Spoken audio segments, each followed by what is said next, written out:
financial health balance of the insurance company and protecting consumers. Ayan, thank you, Nova. Ayan, so basically, ang sinasabi lang naman dito is bakit kailangan nating mag-filter ng mga clients? No, it's not just for the clients, it's also for the company. So everybody wins when we do underwriting. Okay, bakit? Kasi, di ba, yung company natin is taking risk for our clients. So kapag tatanggap tayo ng mga clients na substandard, kumbaga may mga sakit, no, most likely, mas malaki din yung claims ni Pru.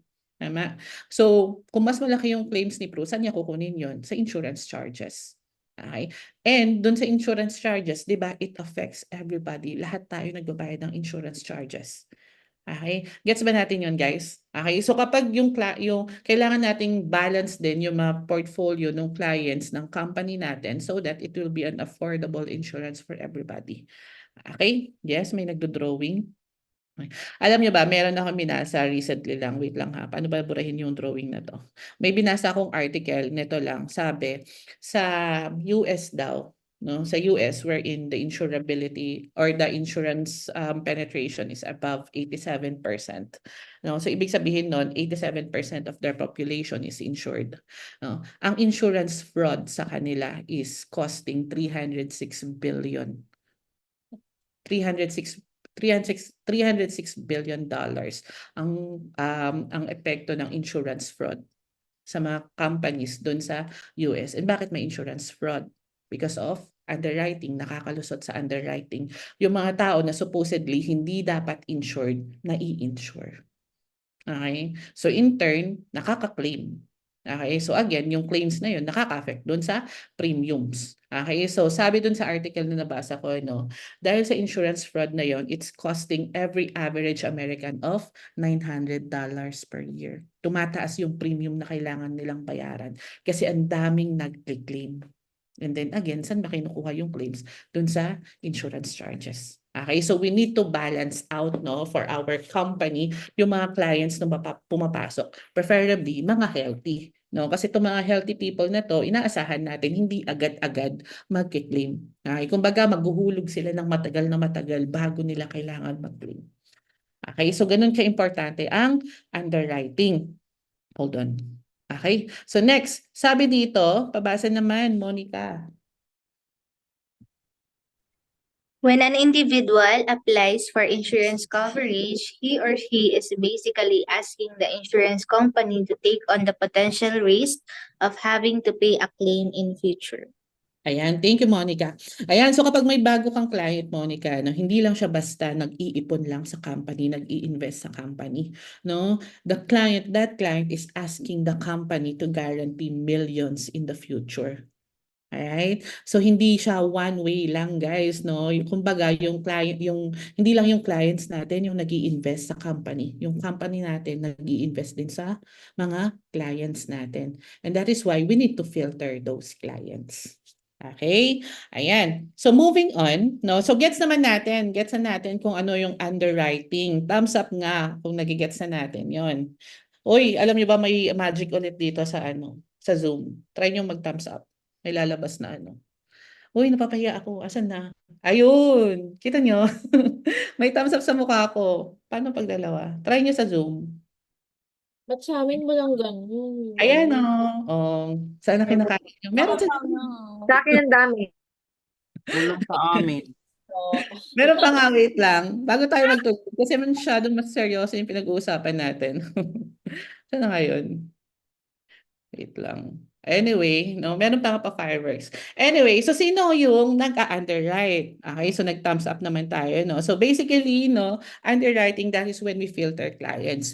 And who filters clients? Sino yung nag-filter ng clients, no? So we have, sige nga, tatanungin ko kayo, sino yung nag-underwrite? Sino yung nag-filter sa clients? Type nyo nga sa chat box. And sabi ni Roxanne tayo, as. How about the others? Sino sa tingin niyo yung nag-filter ng clients? Tayo, FA agent, who else? Who underwrites? HO underwriter, yes naman. Taray naman. May star ka, ikaw ang Rox, ikaw ang top agent. Okay, you as underwriter. Actually guys, no, tama naman kayo, no? But for us here sa company natin, it's a system. Hindi lang siya isang tao, hindi dalawang tao. It's actually a system. So you have your company underwriter. Ayan yung nasa head office. Ayan yung nanghihingi sa atin ng mga outrec.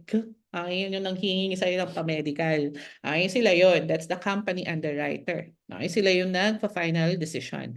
And right now, guys, no, we have automated underwriting systems. We see this in a lot of insurance companies wherein they are deploying automation when it comes to issuance of policy. For us, guys, we have your Pru1.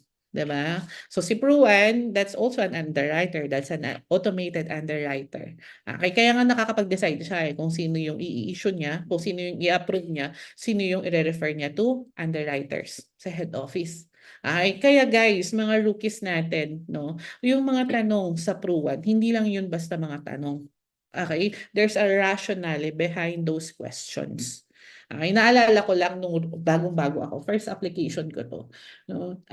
Friend ko sa work, tapos ang sahod niya lang is 18,000 per month. First client ko to. Pruwan na rin naman that time, no? Pero wala pa yung payment. Pipila ka pa rin sa head office. Tapos may tanong doon, di ba doon sa second question, ano nga yun? Yung needs analysis. May tanong doon, how much is your monthly income? Nakasulat doon, 18,000. Tapos magkano yung nagagastos mo? Merong tanong doon, ilan yung dependents mo? Ako, si tanga, bida-bida. No? So sabi ko, 18,000 lang yung income niya. Ang nilagay ko doon, ay gusto kong ipakita sa underwriter kay Pro na very responsible tong tao na to. 5 ang dependents niya. Kasi totoo naman, breadwinner siya 5 yung dependents niya. Nag-outrek. At hindi lang malalang outrek. First time ko siyang na-encounter. Never naman nang naulit. Nang hihingi sa akin ng letter. Paki-defend, paano po pagkakasyahin yung 18,000 doon sa 5 tao at paano niya huhulugan yung policy niya. Diba? So yung mga questions doon sa Pru1, hindi lang siya basta questions. There's a rationale behind it. So be very careful with that, lalo sa mga rookies natin. So ayun, hindi na ako nagbida. So ang dependent ko lagi, isa na lang. Okay, ganon. And you have your field underwriters. So field underwriters, basically, nasa field. Okay, so sino yung field underwriters? That's you. Okay, we are also called field underwriters, guys. Hindi lang tayo financial advisors, hindi lang tayo insurance agent. We are also called field underwriters. Basically, tayo yung nag-underwrite during field visits with clients. Okay, so hindi ka lang basta nagbebenta ng insurance, RV. Okay, nag-underwrite ka rin ng mga clients. Okay, you are also called field underwriter. Okay. So, as field underwriters, pabasa naman nito. Sino ba? Sino yung mga naka-off camera dito? Mga naka-off cam. O sige, ikaw na lang, Nika Joy Tagulalap. Ang fresh naman ng ate mo. Okay po. Field underwriters refers to insurance agent or financial advisors who make the initial decision about a potential client's ability to meet the company's underwriting requirements. The agent works directly in the field, usually meeting clients face-to-face to assess risk and gather necessary information. Ayan, thank you, friend. No? So, ang pinaka-gusto ko lang i-highlight dito, guys, no, it's actually our job to make initial decision. Kung yung client mo ba yan, nakaharap mo ngayon, Philip, will meet the underwriting requirements of the head office. Kung hindi, huwag mo nang i-apply. Kung feeling mo, pwedeng makalusot, sige, try mo. Okay, so basically guys, no, we make the initial decision. We do not do the final decision. Okay? Pero kung very sure ka naman na made-decline to, edi make the final decision na din. Okay? But if you are not sure, refer mo sa head office, apply mo.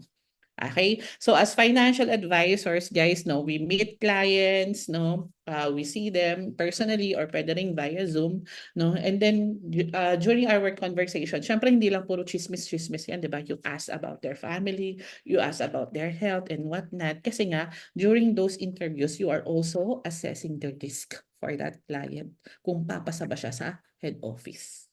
Okay? So yun yung trabaho natin as field underwriters.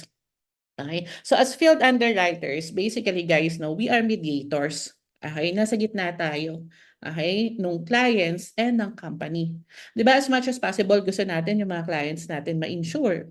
Tama? Gusto natin ma-approve, kumuha sila ng insurance policy. But at the same time, we also need to protect the company. No, hindi tayo magpapasa ng mga clients na hindi insurable. So medyo weird nga eh. Kasi parang you are advocating for both. Okay, ikaw yung nagbabalance niyan. Dapat pinoprotektahan mo yung clients mo as well as your company. So ikaw yung nasa gitna. Okay, we are mediators, guys. Okay, so as mediators, guys, no, ano yung trabaho natin for our clients? So sabi dito, ultimately, we help our clients find the best coverage possible for their needs and budget. So during your field underwriting, during your interview with your clients, you come up with a budget, with their preferred coverage and whatnot. And as well as, i-discuss mo how the insurance or the policy works, as well as the policy terms. Okay, yun yung trabaho mo as financial advisor ng client. You are advising them financially on their needs, okay, and their capacity. But you are also an underwriter for the company. Okay? So as underwriter, your job is to filter that client na kaharap mo. Okay? You filter out kung sino yung uninsurable, yung sino yung hindi talaga pwede. No, you have your substandard applicants, yung parang pwede naman. Okay? And ultimately, guys, no, we need to protect the company. Okay? So kung alam mo naman talaga na may sakit yung client mo at sinabi niya sa hotel, wag na nating declare. Oh, we failed as underwriter. Ganun lang naman. Hindi ko naman sinasabi. Okay? Oh, yes naman. Yes naman. May mga nagko-conceal dito. Ako pala yung number 1 na nagko-conceal. Char, joke lang. Very honest po ako. Okay. Pero may mga ways tayo. Ganon. Okay. So yun yung ituturo ko, mga ways. Okay. So again, guys, no, you have 2 jobs. No, you have as a mediator for your company and for your clients. You want your clients to be insured. You want them to be invested sa stock market or sa bonds. But you also need to protect the company we are working for. Okay? Gets naman yon? Type nga sa chat box kung gets naman yon. Gets? Okay, very good. Okay. So, sabi dito, guys, no, a good field underwriting results in a win for the advisor, a win for the client, and a win for the insurer, for the company. Kapag na-issue mo yan, di may commission ka, nakatulong ko sa ibang tao. And you were able to help that person. And you were also able to help the business. Ganun lang naman yun. Okay, so wag nating basta sino-sinuhin lang ang underwriter. Ang underwriting, the process of it, it's very important. It's a vital process within the operations of our company. Alright? So, sino nga ba yung ina-underwrite natin? Sino yung finifilter natin? Okay? So, di ba there are 3 people involved in a policy. May 3 taong involved sa policy. Sino-sino yung mga yon? Best answer, type sa chat box. Sino-sino yung mga involved sa tawag dito? Doon sa policy. Who are those people? You have your PO, your PLI, or your FA. Okay? PO, PLI, PLO, FA. Doon sa mismong ayan, ang unang nakasagot ng tama ay ano yung BO, Lev? Okay. Ayun, si Carl Vincent. Tama, your PLO, your PLI, and your beneficiary. Okay? So minsan, pwedeng iba yung policy owner sa life insured. Minsan, parehas sila. Okay, ang hindi lang pwede dito, yung life insured, siya yung beneficiary. Hindi yun pwede. Pero pwedeng yung policy owner, pwedeng maging beneficiary. Okay, so sa 3 tao na to, guys, no, sino dito yung ina-underwrite natin? Type nyo nga sa chat box. Who do you underwrite? Insured. Yes, insured. Sabi ni Monica. PLI. POPLI, si Cristel. Si POPLI, guys. Okay? Both. Okay? We have financial, lalo na, baka ang iniisip ninyo is, paano kung magkaiba yung policy owner and life insured? You still underwrite the policy owner, di ba? Financial underwriting, may capacity ba to pay for the policy? Paano kapag naglagay ka pa dyan ng pay your waiver, ng pay your term, additional term? Okay? So, kumaga, insured din yung policy owner. So, you also underwrite. Okay? So, yung life insured, basic naman talaga yan. I-underwrite mo yan. Yung beneficiary, yes, nag-advise tayo sino yung beneficiary, pero basically, wala naman tayong pakialam sa beneficiary. Okay? So, these 2, your policy owner and life insured, ito yung ina-underwrite natin. Okay? Sila yung filter out natin. Sila yung ina-assess natin. And, as financial advisors, and field underwriters. Ano ba yung mga kailangan natin? Ano ba yung mga responsibilities natin? Number one, you have your sales and marketing. No? So this is your responsibility as the financial advisor to make the sales and to market the policy. Maghanap ka ng clients. And kapag may nahanap ka na client, you interact with that client. No? So kumbaga dito pumapasok yung being financial advisor mo. Dito naman pumapasok yung underwriter mo. Underwriting responsibilities mo, your risk assessment. So after interacting with your client, you assess them. And then you decide. You make the initial underwriting decision. Tutuloy ba to or hindi? Ipapasa ko ba to or hindi? So you make that initial decision. The underwriting decision. And then you assist the client with the application. And then lastly, sabi dito, may reporting pa. Dito pumapasok yung agent's report mo, B. So hindi lang siya basta AGR. May reason yun. Yung form na yun. That is for underwriting. Alright? Yes naman. My God, 8:30 na. Ilang oras na natitira. So ano naman yung skills na kailangan natin as financial advisors and field underwriters? So number one, you have your strong communication skills. Dito ito para dun sa sales mo, para makabenta ka, para makamarket ka. Ng maayos. You have your attention to detail. Di ba dito tayo madalas tinatamaan? Nagmamadali si si advisor, excited, nag-go yung client. may hindi napansin na detail. Further eval ka, girl. Ayan ha, excited ka masyado. Diba? And then you have your sales acumen. No? Since nasa sales naman tayo. Okay? And technical knowledge and analytical skills. Dito talaga ang pinakakailangan natin. Ito yung pag-uusapan natin tonight. So intro pa lang to. Oh my God, 30 minutes na natira. Intro pa lang to. So ito talaga yung gusto ko i-discuss, guys. No? Your technical knowledge and your analytical skills. So ang goal natin for tonight is for you to enhance your underwriting capacity or your underwriting skills. Lalo sa mga rookies natin. Okay? Kasi, alam niyo ba dati, when I was a rookie, very, siya, yung mga kasabayan ko, UM Marlon, ayan, di ba? Sila UM Mateo, they know this. Bago ka magtanong sa unit manager mo, bago ka magtanong sa GC, kailangan mo mag-check muna sales kit or underwriting kit or sa GC. Magsa-search ka doon. Kasi kapag nagtanong ka kaagad sa GC, dati may GC with mother siya before. Pag nagtanong ka doon, ibabalik niya yung tanong sa'yo. Anong sabi ng underwriter?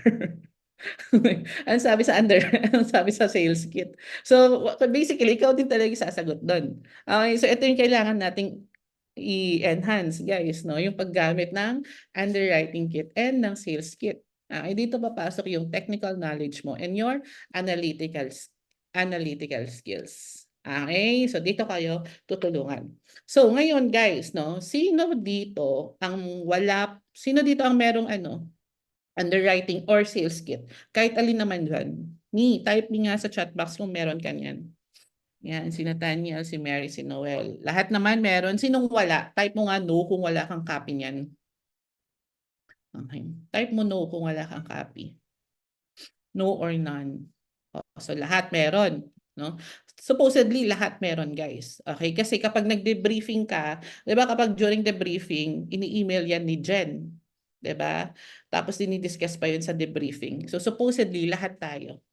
Okay? So kapag wala kang copy niyan, girl, okay, check mo sa email mo. And supposedly itong underwriting kit mo or your sales kit, nakasave yan sa laptop mo, nakasave yan sa tablet mo, at nakasave sa phone mo. Okay? So as a rookie, kung may mga rookies man dito, ito yung dapat una nating binabasa. Your underwriter or your sales kit. Okay? Yan yung una mong i-memorize. Okay? How to filter or how to underwrite your clients. Okay? So, ready na ba lahat? Yes naman. Can you unmute and say ready? Kung ready ka nang i-refresh ang knowledge mo when it comes to your underwriting. Can I hear your voices? Ready. Ready. Ready. Are ready talaga, guys? Kasi may quiz tayo. Okay? May quiz tayo. Okay, good. So, lahat naman ready. No, hold on lang, half. So, learning ba kayo so far? Type nyo nga sa chat box learning kung learning kayo. Or alam nyo na to, may bago ba akong naibigay sa inyong information? Actually, alam nyo naman na tong mga to, guys. Diba? Nire-refresh lang natin, nilalagay lang natin sa night huddle, but you already know this. Okay, so ang bubuksan ko guys no is not the underwriting kit. Meron pa bang gumagamit dito ng underwriting kit? Type, ano nga, yung naka-Excel, type mo nga Excel kung yun pa yung ginagamit mo. Wala na, ako na lang. Oh my God. Hala. Makalumang tao. Yun kasi yung dati, guys, no, yung naka-Excel. Okay, yun yung yun yung binibigay before. Magkahiwala yung sales kit at underwriting kit. Ngayon kasi pinaghiwalay na, no. So ito yung underwriting kit before. Ayan, no. Naka-Excel siya. And up until now, ito pa rin yung ginagamit ko as makalumang tao. Hindi pa rin. Ay, hindi na rin po sinesend. Hindi na rin sinesend daw. Okay, sales kit na. No? Pero tayo, di ba, Rox, ito yung ginagamit namin. Mas madali siya, mas nadadalian ako dito sa underwriting kit. Pero tong underwriting kit, ginawa ng sales kit, finuse na doon sa sales kit. Okay, so edi yun ang buksan natin. Madali lang naman. Okay, so yung underwriting kit mo, naka-fuse na doon sa presentation mo. Hold on, no? Ayusin ka lang. Okay. So, sino dito sa mga rookies natin? Sino na dito yung nakapag-browse na dito sa sales kit na to? Type me nga sa chat box kung na-browse mo na to. Ayan, thank you, Nate, no, for sending the latest copy. Ayan. Na-browse nyo na. Okay, very good. Okay. So, hold on. Share screen lang ako. Very good, children. So, yan dapat yung una nating binubuksan. Okay. Ayan. So, kita ba yung screen ko? Dalawa ba yung nakikita niyo yung sales kit? Dalawa? Yes or no? Yes. Ano? Yes. Yes, Okay. yeah. Yes, Okay, po. dalawa na. So, for the ano lang naman to, no, para mas mag-guide ko lang kayo dun sa unang sa first part ng sales kit. So, your sales kit, guys, no, is this. Okay, so it's a very, very long, it's 154 na document. Okay? Guys, rookies, hindi naman natin sinasabing kailangan memorize mo to. 4 years na ako sa kumpanya, hindi ko pa memorize to. Hindi mo kailangan siyang i-memorize. Ang kailangan lang is alam mo kung paano siya gagamitin. Okay? So, kailan ba ginagamit ng sales kit, your underwriting kit? Sa lahat ng clients. Kaya nga, dapat meron kang copy sa cellphone mo, sa tablet mo, sa laptop mo. Okay? So, dapat lagi kang may copy nito so that you can refer your client first. Okay? So, ito lang guys, no? By the end of the session, sige nga, can you promise guys, no, before, next time na meron kayong clients, before kayo magtanong kay UM, kay recruiter, i-check muna si sales kit bago tayo magtuloy. Can you promise? Type nyo nga sa chat box, promise. Sabi ni Nika Bio Break, sama mo kami. Ayan. Okay, promise. Okay, very good. Promise ha. For your benefit din naman to guys, no? Kasi paano kung si UM nasa CR pala, kaharap mo yung client. Okay, so andito naman siya. Okay? Ayan, so your sales kit, syempre hindi kasama to. Itong first part, yung tuition fees. Your sales kits, your underwriting kit starts here with your NMA, your non-medical authority. So sa mga tenured agents natin, pasensya na ha, medyo explain ko lang muna to sa mga rookies natin. Okay? Para din matuto na rin sila. So for our newly coded agents, we have your non-medical authority. Ibig sabihin din, no, basically, you have the authority to insure these people for a certain amount without the need of medical. Okay? But, here's a big but. No? But, kapag yung client mo may sakit, your NMA doesn't matter. Okay? Wala lang NMA kapag may sakit yung client mo. Okay? It no longer applies. But if your client is healthy, no, which is very subjective, very loose word yung client mo. Pag sinabi nating healthy, walang diagnosed na sakit. Okay? In paper, wala siyang sakit. Okay? Edi healthy siya. Okay, so pag healthy siya, this one applies. You have your general NMA, your premier, and your exclusive NMA. So for our rookies, dito tayo magsa-start sa general NMA, which is actually very big na. Okay, so dito muna tayo tumingin. Hold on, paano ba? I-annotate yan. Okay, dito muna tayo tumingin sa, wait lang, hold on. Mag-highlighter tayo. Eraser. Ayan, dito tayo sa general NMA. So, for these certain ages, guys, no, you can insure them up to this amount without undergoing medical. Okay, so 0 to 35, 7.5 million. Guys, ang laki na niyan, 7.5 million, no? Ang kwento dito kay Pro siguro mga 10, 15 years ago, 1 million lang yan. Kapag beyond 1 million, automatic medical. But for us, guys, no, sa ano natin, sa tawag dito, sa panahon natin, yes, sama ko sarili ko, 7.5 million. Guys, ang laki na niyan. Okay? And tumataas siya ng tumataas habang ginagalingan mo ng ginagalingan sa kumpanya. Okay? But for our rookies, you are general NMA.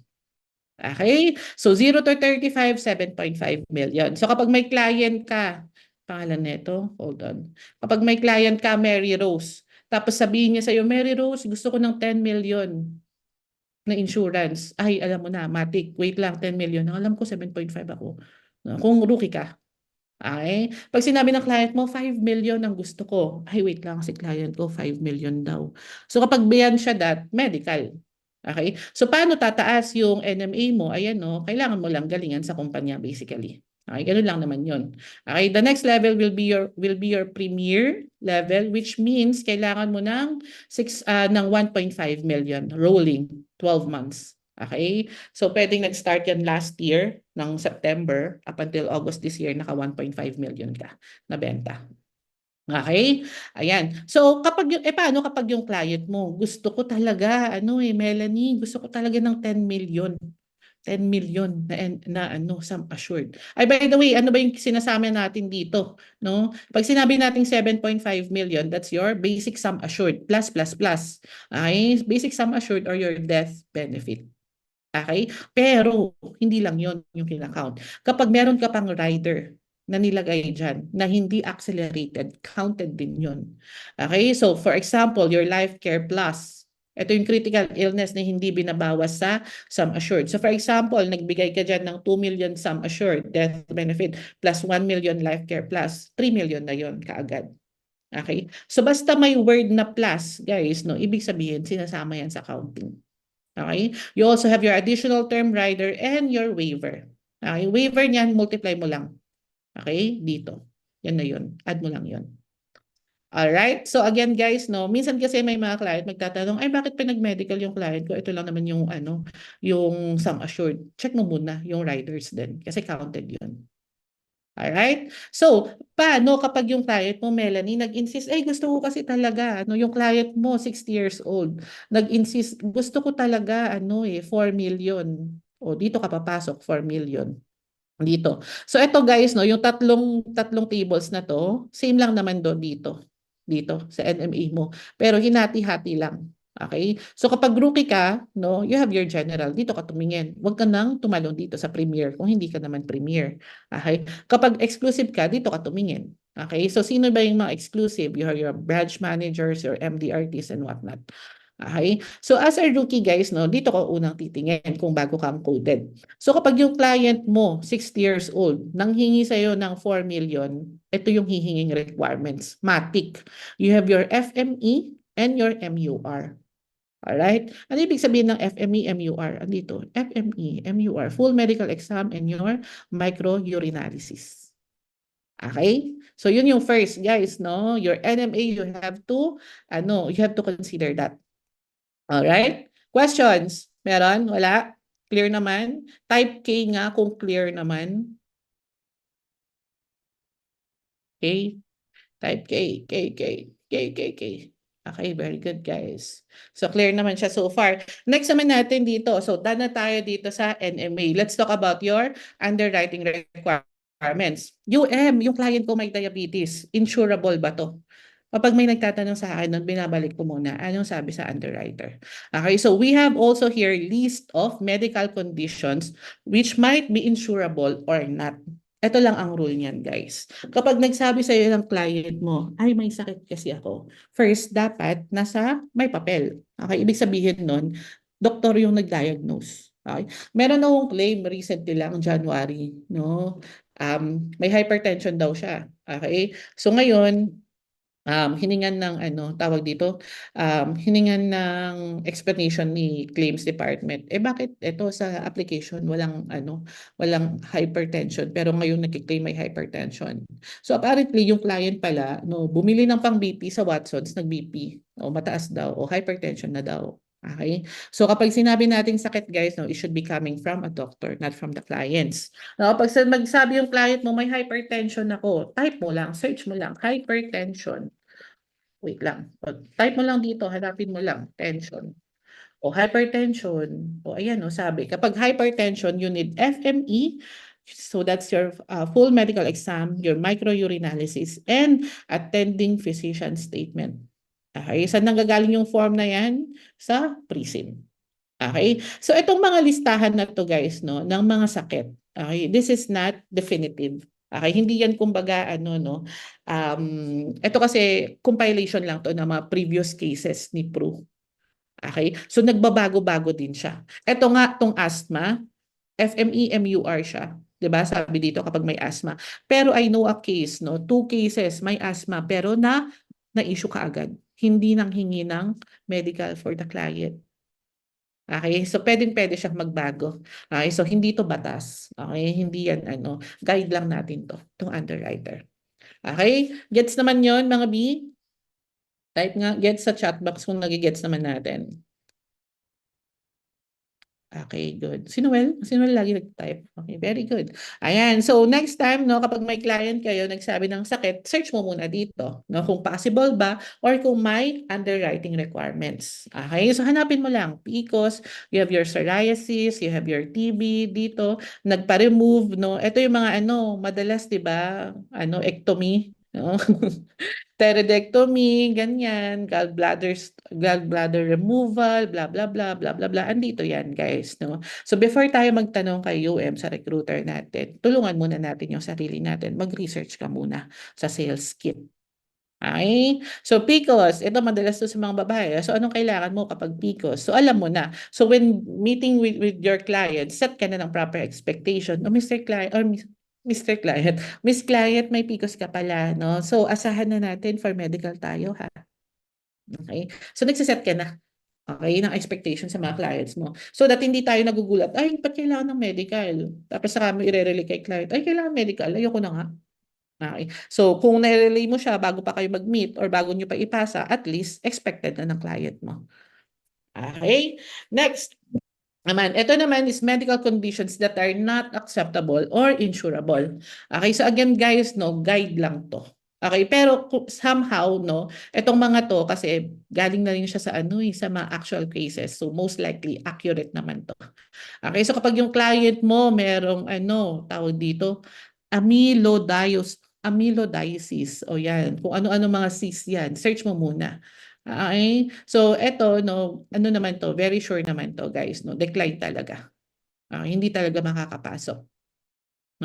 May client mo, merong, cardiomegaly, B, hindi na talaga. Huwag na nating aksayin yung oras ni client. Huwag ka na rin mag-effort masyado. Dito na, black and white naman to. Itong list of unacceptable conditions. Okay, so again guys, kapag sakit yung pinag-uusapan with your client, search mo muna sa underwriting kit. Alright? Next natin, may question ba tayo, mga B? Wala? Clear naman? Clear naman to. Okay. Next. Okay, so sabi kanina, di ba, we asked for the health conditions of your clients and personal information of your clients. And when we say personal information of your clients, that involves their job, their address, mga hobbies nila. Okay, so dito sa underwriting kit, guys, andito rin yung mga occupations that are not acceptable. Hindi talaga pwedeng ma-insure. Okay? And very naman siya, guys, kumbaga common sense kung bakit hindi sila insurable. Number 1, you have your boxers, your wrestlers, your mixed martial arts. Yung mga nagpa-participate dyan. Diba? So, medyo medyo gets understandable. You have your MMDA ba itong mga to? You have your Grab rider using bicycle. Okay, you have your NBI agents. You have your OFW sa Nairobi. Mga bodyguards. Okay, your car driver. and carpenters. Ano ba to? Pati carpenters pala hindi pwede. Okay? Pero ito guys, no? Kapag yung client mo may ibang trabaho naman. Okay? Kumbaga, ito lang para kunwari, boxing. Ano lang niya lang, hobby lang niya yan. No? Pero meron naman siyang ibang work. For example, ano talaga siya, nag-call center agent. Okay? So you can choose that. Okay, na i-declare. Being call center agent. Oh my God, ways. Okay? Ayan. So tanong mo nga, Mr. Client, wala ka ibang trabaho? Ganon. Ganon lang yun, guys. Okay? Yun yung workaround nito. Okay? Next natin is list of, ito pa, karagdagan pa nung kanina. No? So aside from that, you have your professional surfer. Ito ever since naman, hindi talaga pwede. Scuba professor, blah, blah, blah, blah, blah, blah. Okay, so kapag yung client mo nagsabi, ito yung work ko, search mo muna dito. Anong sabi ng underwriter? So kapag tricycle driver, hindi pala pwedeng ma-insure. Okay, tanong mo na lang kung may ibang trabaho. Baka may sari-sari store. Diba? Ganun. Ay, may sari-sari store ka din. Sige, yun na lang tignan natin.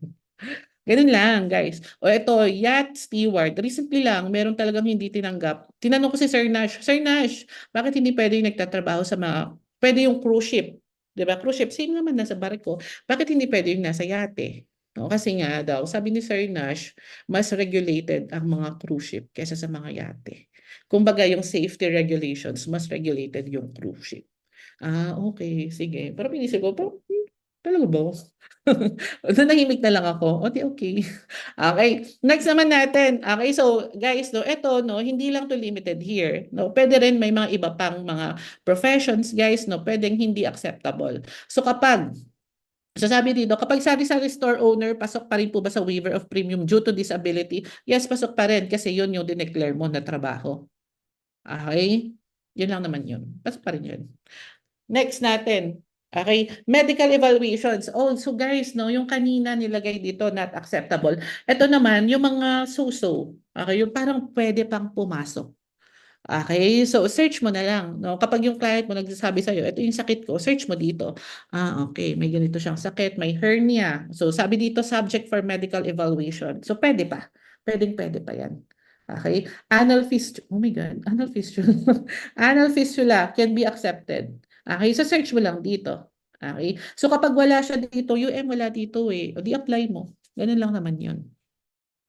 Okay? So again guys, no, kapag gray area, kasi ang daming gray areas dito, no, sa underwriting, lalo na sa sakit dito, yung mga to, no, i-apply mo. Pero kapag dito na nakalagay sa uninsurable, based on history na to, maniwala ka na dito. Okay? Ito nga, for example, diagnosed with leukemia. Talaga namang hindi. Okay? Ayan. May question ba tayo, guys? Wala? Clear naman? Okay, so clear naman siya, no? Next naman natin, ito nga, so kapag LGBT pala, yung ate mo nagpasuso, no, pwede pa rin namang ma-insure. Pero may underwriting from head office. Further eval ang best friend mo. Okay? Ayan. Next naman natin, ayan, so mga sakit yung mga yan, guys, no? You have also your following psychiatric and behavioral disorders na pwede pa. Okay, pwedeng ma-insure. Okay, so you have your bipolars, no, your mood disorder. Pero guys, no, for this one, again, no, be very careful. Kasi 'di ba, ngayon usong-uso yung paggamit ng word na depressed kasi ako. Okay, so again, kapag sinabi natin tong mga to, dapat medically diagnosed. Okay, hindi self-diagnosis ng mga clients. Okay, dapat galing sa psychiatrist. Okay? Yan. Next naman natin dito, no? So kapag yung client mo hiningan ng ng FMEMUR, most likely covered naman talaga 'yon ng company, no? As long as gagawin niya 'yon dun sa mga accredited natin. Ang dami namang accredited clinics ni Pru. Pero paano kapag nag-cash out siya? Wala talagang malapit eh. Pwede mong ipa-reimburse 'yon. Okay, pero ito yung iyan yung tawag dito, yung standard rates. So kung mas mahal yung binayaran niya, pasensya na, yan talaga yon. Kung mas mura, edi okay. Okay? Pero guys, no, to set lang proper expectation, alam niyo naman kapag reimbursement kahit sa kumpanya, matagal yan. Okay? Questions? Wala. Shopee po ba? Hindi, Rizalin. Ikaw lang. Next naman natin, ito guys, laging tinatamaan ang mga agents natin. Male, sorry, height and weight, friend, Ever since rookie ako, meron akong nakasave na copy nito. Okay? Naka-favorite na to sa akin, sa gallery ko. So, walang client ako ha, guys, I've been with the company for 4 years na walang isang client na lumusot sa akin na hindi ko chine-check dito sa height and weight. Lahat ng client mo dadaan dito. Okay, kasi kapag overweight, medical. Pag underweight, medical. Okay? Kapag sobra-sobra na, sobrang underweight, sobrang taba naman, obese na, pwedeng decline or pwedeng tawag dito, pwedeng postponed. Okay, so magkaiba yung postpone sa decline na. Pag sinabing decline, wala na talaga. Pag postpone, ibig sabihin apply ka after 6 months. Okay? So be careful with that. Sabi dito ni Ivy, question po, what if si client okay yung work niya tapos insure na siya pero participate sa boxing sports ang company nila tapos namatay, makukuha ba yung claims niya? Yes, makiklaim to. Okay, kasi ang dineclare mo naman na work is kung ano yung work niya. As long as acceptable yung work na dineclare mo. Okay? Pwede pa nga itong pwede pa nga yung ma-consider as accident. Depende dun sa pagkakabugbog, pagkakaanong suntok. Okay? Ayan. So again guys, eto pala, this will be in pounds. Okay? Mga rookies, hindi po kilos ang pinag-uusapan natin. Pounds talaga. Okay? So be very, very careful with that. Lalo na ngayon, meron lang, neto kahapon lang, may isang unit manager na naman na nagtanong sa akin, Jordan, paano to? Na typo lang yung agent. Hinihingan na ng medical. Okay? Most likely, kaya naman i-AOA. Pero may mga underwriter na kasi sa head office ngayon na hindi natitibag ng AOA. Kailangan mo ng supporting documents. Okay? So kung tinamaan ka sa height and weight, most likely, pwede mong ipasa driver's license. Kasi merong height and weight doon eh. Okay? To prove lang na natypo ka. Pwede rin yung latest APE niya. Okay? So kung wala ka talagang pang-proof, okay, na natypo ka lang at nanghingi talaga ng FMEMUR sa client mo dahil sa typo mo, di kawawa naman yung client. Diba? So be very careful with this. Though may mga pa rin naman, may mga underwriter pa rin naman, matitibag sila. Sabihan mo lang, explain, na typo lalo na kung malayo. Okay? Paano po kung wala yung height and weight sa list? Bakit? Medyo mahaba naman na to. Wala. 4'11" na lalaki, dito ka tumingin. Ayan. I-search mo na lang sa Google. Doon mo naman makikita yung normal. Okay? Most likely galing naman to sa Google ni Pro. Okay? I-search mo na lang basta yung normal. Google mo na lang. Okay? Maliit na babae. Ayun nga. I-BMI mo. Meron sa online BMI calculator. Search mo lang doon ano yung normal. Okay? So kapag babies naman and teenagers, meron din sila. Okay? Ito naman sa mga babies and teenagers, medyo wide yung range niyan. Tsaka automatic naman talaga kapag bata, further eval naman talaga yan most of the time. Okay? So again guys, walang isang client na nalulusot sa'yo na hindi ka mag-check dito sa height and weight. Okay? Pangako mo yan sa sarili mo. Okay? Tulong mo na rin yan sa client. Next naman natin is, medyo bibilisan ko lang guys, Ito naman, financial underwriting. Okay, so ano naman yung financial underwriting? So hindi lang puro sakit-sakit health condition ng client, yung tinatanong natin and their families. We also ask for their capacity to pay for the premiums, So we are being managed by the Insurance Commission or being overseen by the Insurance Commission, which is under Department of Finance. And Department of Finance is very much very strict when it comes to money laundering. Okay, so kasama tayo sa mga institutions na check for money laundering kasi possible naman siya. That is why we also check on the capacity of the client to pay. Okay, so kapag yung client mo nang hingi ng mga ganitong premium ay ganitong sum assured, kunwari yung client mo, Romina, gusto ko magpa-insure ng 3 million. Check mo na, kagad. Kailangan ng agent's report. Matik na yan. Okay? Huwag ka nang magulat kung lumabas yan. Kapag yung client mo naman, nakatisod ka ng high net worth, be ready. Ang dami talaga yan. Okay? Kung 30 million and up yung hihingin niya, be ready with this. You have your agent's confidential report, your LAQ, your ITR, and inspection report. Ito naman, manggagaling naman yan sa head office. So, walang gulatan, guys. Kasi andito sa underwriting kit. Okay? Pero kapag yung client mo naman, below 2 million, edi happy-happy. Okay. So, ganun lang siya. Questions, guys? Okay. Kapag bata, convert mo lang. Ganun. Meron naman yan sa online, guys. Okay. Search mo lang Google. So, next. Okay. Kapag ito naman, paano kapag may client ka, kumuha sa'yo ng ProMill. Ito na yan, mga single pay. Be ready with this. Okay. You have your, ano ba to? Ay, sorry. Single pay. Oo, tama. Okay. Kapag yung client mo nag-single pay, kumuha sa'yo ng ProMill, ito na yung mga hihingin sa'yo. Bakit? Kasi nga, to avoid money laundering. Diba? So ngayon, ang usong-uso na ano ng mga criminals to do money laundering is through POGO. Diba? So pwede rin siyang gawin sa insurance. No? So for example, the money is coming from abroad through syndicates or through crimes. No, may client tayo kukuha sa atin ng malaking premium, single pay pa, no? So kapag nagbayad sa iyo ng 10 million Edmundo, tapos kinash out 'yon, no, nag-fund withdraw, kahit lugi siya, that's money laundering, no? Ginamit yung company mo. Okay, si Pro para mag-money launder. Yun yung tinatawag na nating nalabhan na yung pera. Okay, kasi ang labas nun malinis kasi nanggaling na siya sa company. Okay? So for single pay, lalo na yung malaki, guys, no, magtatanong talaga yung company saan nanggaling yung pera. Okay? Questions? Meron? Wala? Clear naman? Type C nga kung clear naman. Clear ba? Okay. From dirty money to, ang sabi, clean transaction, sabi ni Phoebe. Diba?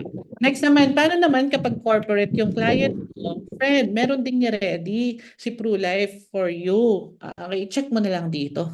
Okay, ano yung kailangan mo? Pag yung policy owner is company ang kukuha. Ito na yun. Guys, pa-help yung ano, sino yun? Lakas naman ng electric fan ni ate. Okay, so check mo na lang. So ano yung, ayan. Check mo na lang. Kapag yung company ang kukuha, i-insure yung CEO, ito yung mga kailangan. No? Medyo madami yan ha kapag corporate. No? Kasi unlike your usual na tao, 'di ba? Yun lang yun. Pero kapag corporate, ang daming owners, ang daming papeles, bla bla bla bla bla bla. So asahan mo na lang 'yan. O di kaya tanong ka na lang kay Audrey. Mama Odds, paano ba 'to? O guide ka niya. Tuturo din niya 'to. Check mo yung underwriting, yung sales kit. Pasapasahan lang 'to. B, check mo muna. Okay. Okay? So next, okay? So kapag ito lang naman yan, guys, no, check mo na lang dito. No? As long as alam mo na nandito siya. Ayan, andyan siya. Next naman natin, paano kapag yung client mo, ito naman, guys, no, proof of ownership or proof of statement of, ano ba to, SOF. Guys, no, ito, hindi naman ito madalas, ano, tawag dito, hinihingi. No? Pero may mga instances, kunwari, sari-sari store owner, hihingan yan ng mayor's permit, possible, guys, no, hindi naman lagi, pero possible, be ready lang. Okay? So, bakit hinihingi yung bank statement, your transaction sa e-wallet? Hinihingi siya to establish ni Pro na kayang hulugan, kayang i-sustain yung premium. 'Di ba? Lalo na kapag small na stores, 'di ba? Para din ano, alam mo 'yun, for the benefit of the client din, no? Baka kasi hindi naman kayang i-sustain yung policy. Kaya i-check din siya ng head office ni Pro. Kaya bang hulugan kahit sari-sari store na maliit? Okay? So be ready, guys. Okay, paano naman kapag Shopee, Lazada seller, ayan, or any online seller na i-declare mo, manghihingi rin tayo ng proof of capacity to sustain the policy. Okay, so again guys, no, hindi naman to lagi-lagi. Okay, just be ready lang kung hihingin para walang gulatan. Okay, questions? Wala, naman, no? Magpapaquiz talaga ako later, guys, no? Next is, paano naman kapag ang insured ay ganito? Housewife, local household help, and minor. Meron din tayong guide. So pag your housewife, walang trabaho, yung i-insure mo, yung sum assured niya or death benefit should be up to 500,000 only, or dapat kapantay ng death benefit ng asawa niya kung insured yung asawa niya if ever is higher. Okay? Pero alam mo ba, husband pala, siya yung house husband, insurable din po. I-postpone. Alam mo yung reason, chat na lang yung reason. Chat na lang sa akin, bakit yung ano, hindi ko na explain. Next naman, tama naman kapag tutulong sa bahay, issue at standard. Di ba mas madali papakinggan, mas madali patulong, may issue kasi sa housewife. Ba't ganun? Pag minor naman, 7 days to 7 years old can be insured. This is applicable for PAA and True Health and Elite. Pag True Health Prime, 30 days. Okay? Should not be physically and mentally handicapped. Alam nyo ba, may ganitong case na before, or I was a rookie back then, yung nanay nasa coffee shop kaharap ng client, ay nung agent. Tapos yung bata nasa loob ng kotse. Tapos, ni-note doon ng agent, di ba nag-notation tayo sa dulo, client is healthy and of good moral character. Kapag bata, medyo kakaiba. Client has been seen in person and is healthy and of good moral character. So, na-issue. Apparently, yung bata handicap. Kaya pala nasa kotse. Okay, so may ganung case before. Hindi ko na maalala kung sakto ba yung kwento ko, pero may ganun. Insurance fraud yun, guys. No, hindi dapat nakalusot. Okay, next naman, minor. Ayan pa rin yun. Basta kapag minor yung i-insure mo, check mo muna. Okay, ito. Okay, ito yung pinaka-importante dyan, guys. No? One of the parent must be a beneficiary. Okay, ang dami ko nang hinandle dito na AOA because of this. Dapat ang beneficiary, one of them should be tawag dito, one of them should be your beneficiary. Hindi pwedeng hindi, puro kapatid. Alright? Tapos, kapag yung client mo, ganito yung trabaho, edi hanapin mo lang dyan. Okay, your client is expat, an alien, fruit picker sa Korea, may mga ganito. Okay, may mga underwriting kit, may mga requirements. So, ito, kapag may nakita ka ng ganito, life 2 pesos per 1,000, ibig sabihin, rated yan. Okay, ibig sabihin, ano ibig sabihin ng rated, guys? Rated means substandard na client. Okay. Paano po pagpa-type parents both? Ayun, pwede na. Okay, pwede na yun. Okay. Eto guys, so kapag may nakita kayong ganito, ibig sabihin na ito, rated na yung client mo or substandard. Diba there are 4 types of application. You have your standard in case, you have your substandard, ito yung rated, you have your postponed, and you have your decline. Okay? So, pag may nakita ka ng, ano ibig sabihin yan? 2 per 1,000. Ibig sabihin yan, these are charges made against the fund value. Okay? So, Queenie, kapag may client ka na fruit picker sa Korea, ibig sabihin yun, yung fund value niya nababawasan ng 2 pesos every 1,000 of sum assured. Rated na yun. Hindi naman necessarily, guys, no, na ibig sabihin nun, mas mataas yung ihuhulog niya. Possible yon pero not necessary. Okay, so etong mga charges na to, these are charges, additional charges, which will be done against the fund value. So kung mapapansin mo, kapag rated yung client mo, yung fund value na babawasan yan, 500,000 to 1,000,000. Okay, kapag rated. Okay, lalo na kapag 5 pesos yung rating. Okay, bakit rated sila? Kasi riskier yung trabaho nila. Okay? So, ayan mga yan, no? Check mo lang dito yung client mo. So, kapag wala dito, ibig sabihin, okay siya. Ganun lang naman yun.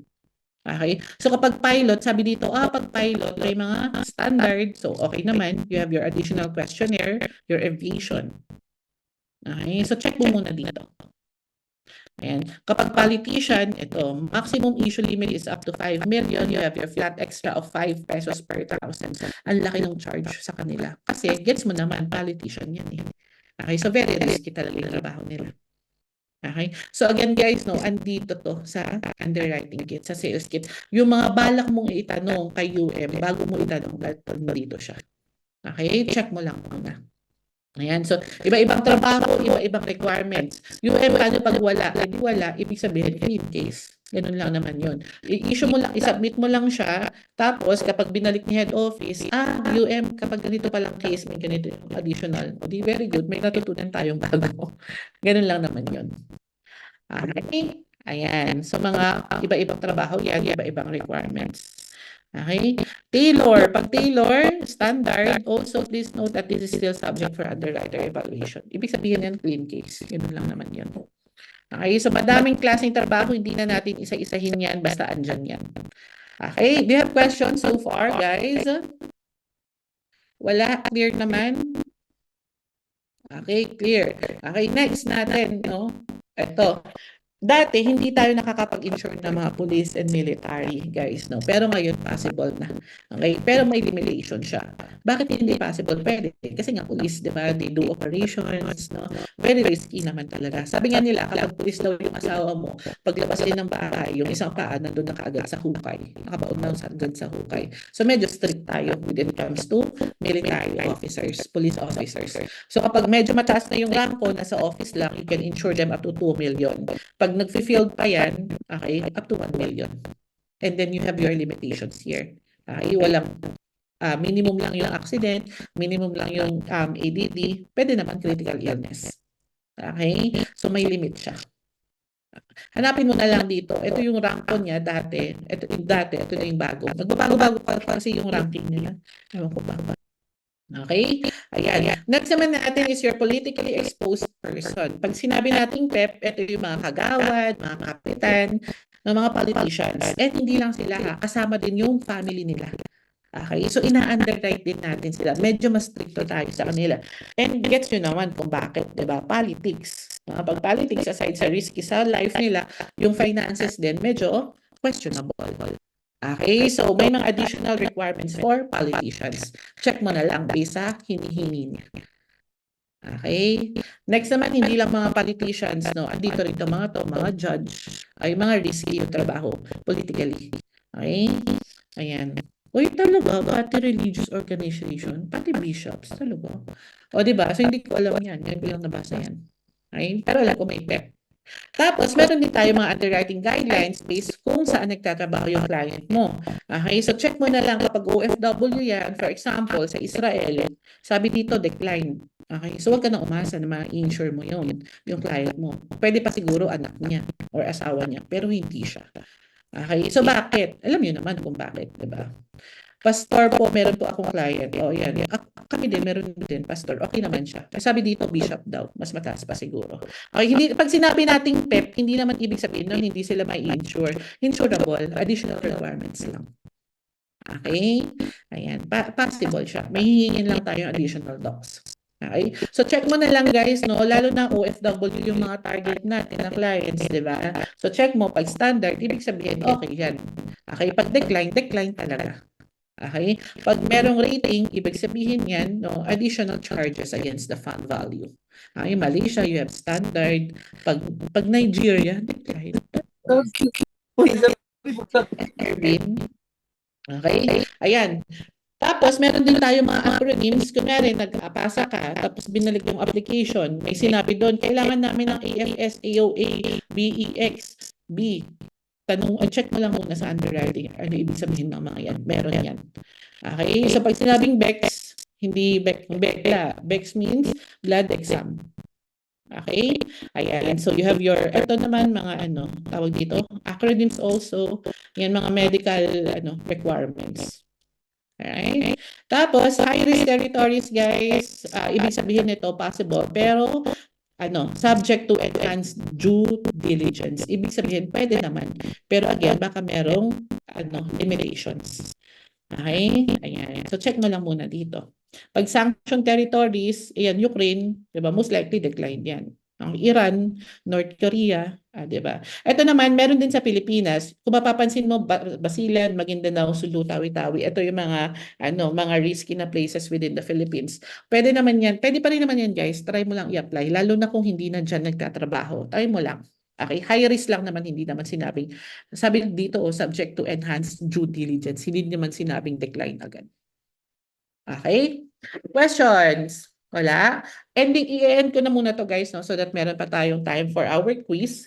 Merong part dito sa underwriting kit guys, no. Ito talaga yung nagpahaba, your AMLA ratings. Okay? So ito guys, no, ano ba ibig sabihin nitong AMLA na to? Sabi ko nga kanina, 'di ba, our company can be used for money laundering. Okay? So recently lang, for the past few months or past few years, nagiging stricto talaga tayo with this. Okay? Ito naman guys, no, ano lang to, you don't have to memorize this, but it will give you a sense, kumbaga, kung ano yung mangyayari dun sa client mo. Okay? So, depende sa bawat information na binibigay ng client mo, nare-rate sila 1 to 5. Okay? So kung yung trabaho niya is businessman, agriculture, 1 yung score niya. Kapag yung trabaho niya is dealing with money, 5. Okay, ibig sabihin yan, 1 to 5, 5, para kumbaga, baka pwedeng hingan to ng something. Ganun lang naman yung ibig sabihin niya. Okay, so ito lang no guys, no, this will give you a sense of what could happen to that application. Kasi no employee, 5. Okay, sa dulo-dulo niyan guys, no, lalabas dito. Again, you don't have to use this with your clients. Si AMLA ang gumagawa nito. Kumbaga, binigay lang to for the sake of information for us guys, no? Just to give us an idea ano yung pwedeng mangyari dun sa client mo. Pero again, hindi natin trabahong mag-rate sa mga clients. Si underwriter yon. Okay? So kung mapapansin mo dito, high risk is 5, low risk is 1. Sa dulo niyan, no, merong category. Ito, depende rin sa kukuning policy. No, may ratings din yan, limited, single pay, no? Ayan. Sa dulo nito, guys, ayan. Ito yung mangyayari diyan. Ay, ano ba yan? Ito, hold on. Wait lang. Ito, high risk is more than 24, low risk is below 24. Okay? So again, guys, no, need SALN. A rookie asked po, a government employee needs SALN and ITR, hindi naman. Okay? Unless politician.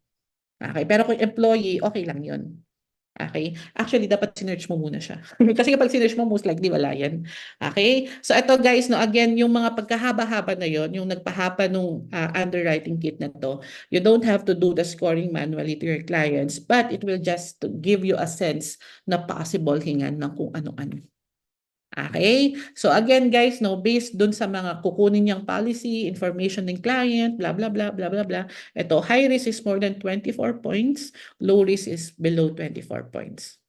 Okay? So kapag below 24 points, most likely issued yan. Okay? Bahala na si Pruan mag-compute for you. Okay? So again guys, no, ulitin ko lang, everything that we need to underwrite our clients nandito. Okay? All you have to do na lang is to research. Kapag hindi mo siya naintindihan, ask your UM na, UM, how will I interpret this? Ganun lang naman yun. Okay? And then sa dulo ng underwriting kit natin, ng sales kit natin, you have your presentation na. Hindi na to sales kit. Ay, hindi na to underwriting kit. Sales kit na to. Okay? Ayan. So it's already 9:15 guys. May question ba tayo? Do you have questions? Wala. Clear naman. Clear naman siya. Type K nga kung clear naman yung mga bagay-bagay. Natuto ba kayo? My God, minadali ko. Hindi pala Hello, ko. UM Jordan. Yes, go Phil. Ayan.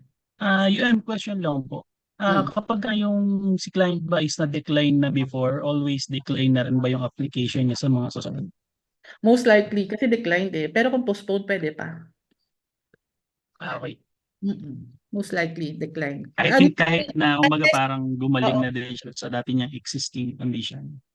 And ayun, unless there is a major shift, no? Kumbaga, ano ba yung tanong mo muna sa client mo, what's the reason kung bakit ka na-decline in the first place? Is that still existing or nag-improve pa? Ganun. No? So kapag decline kasi extreme na yun, Phil, very rare yun eh. Ibig sabihin, mamamatay na talaga yung client mo kapag decline. Kasi majority na decision ni underwriter, it's always postponed. So possible pa na bumalik. So kapag decline, ibig sabihin malala na talaga. Ano lang naman yun. So kapag yung client mo nakasurvive doon, o di na, try mo ulit. Ganun lang naman siya. Okay? So ngayon, okay ba tayo doon, Phil? Okay po, UM. Thank you po. Good. Okay. So may question naman dito. Guys, no, I'll send a link pala sa chat box. Please access that and do the quiz. Oo, itetest natin kung natuto ba kayo. Okay? Tapos habang ina-access nyo yan, guys, no, sasagutin ko lang muna yung mga tanong dito. Sabi ni Maria Teresa Bere, what if si client gusto ulit magpa-insure pero surrender plan na siya 1 year? Kay Pro-Life po yung plan niya noon. Possible pa to, Tere. No? Iwasan mo lang yung poll rep. Okay? And then iwasan, pwede pa rin naman siyang kumuha ng same policy after 1 year, after 366 days. Okay? So, pwede pa rin yan. Okay? As long as si client mismo yung nag-surrender. Sabi ni Romina, paano po after FMEMU or paano po malaman kung pass or if not, paano po siya? Si si clinic na yun, sila na yung nag-forward kay underwriter. No, kay head office. Kapag sobrang tagal, mag-follow up ka na. Sila na yung bahalang magdi-discuss. Silang dalawa. Okay, so by the way, kapag nagpapa-medical kasi tayo, that's one whole sheet of form. Kalahati nun, binabalik yun sa client, picturean mo, email mo kay head office. Ganun yun. Tapos sila na yung bahalang mag-follow up. So guys, aside from that, we have questions. So we still have 10 minutes guys or 12 minutes. So meron akong shinare sa chat box. So ano lang naman to, short quiz lang, no? So to test lang kung marunong na tayong gumamit ng underwriting kit. Very, very easy quiz lang guys. Okay? So niresend ko siya ulit.